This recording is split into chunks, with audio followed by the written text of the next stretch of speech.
So hello guys, మీరైతే business start చేసే ముందు ఇలాంటి మిస్టేక్స్ అయితే అస్సలు చేయకండి. ఎందుకంటే నేను ఆల్రెడీ మోసపోయాను అనమాట. అండ్ నేను ఒకరితో నమ్మి నేను బిజినెస్ స్టార్ట్ చేసినప్పుడు వాళ్ళైతే నాకు హ్యాండ్ అయితే ఇచ్చారు.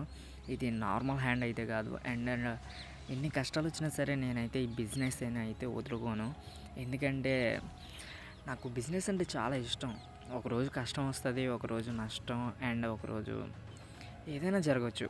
అలా అని నేనైతే నా సక్సెస్ని అయితే నేను వదులుకోలేను. అండ్ ఎన్ని కష్టాలు వచ్చినా సరే నేను చేస్తాను, ఎదుర్కొంటాను. అండ్ నేను ఎంత కష్టపడినా సరే సాధిస్తా అన్న నమ్మకం మాత్రం అస్సలు వదులుకోను.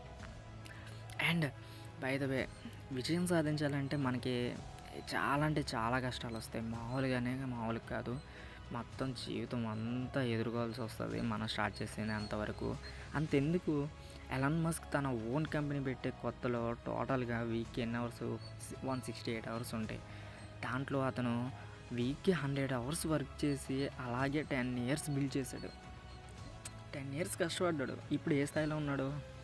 అలాగే నువ్వైనా నేనైనా ఏ బిజినెస్ ఆర్ కంపెనీ స్టార్ట్ చేసినా ఇంటిల్ ఇయర్స్లో దానికంటూ ఒక టైం కూడా మనం కేటాయించుకోవాలి. టైం తెలియకుండా కష్టపడితేనే బ్రో స్టార్ట్ చేసిన దానికి ఫలితం ఉంటుంది అండ్ సక్సెస్ ఉంటుంది. ఇంకా నాతో పాటు మీరు సక్సెస్ అవ్వాలనుకుంటున్నారా? అండ్ నేనైతే బిజినెస్లో సక్సెస్ అవ్వాలనుకుంటున్నాను. మరి మీరు? అండ్ కామెంట్ సెక్షన్లో కామెంట్ చేయండి.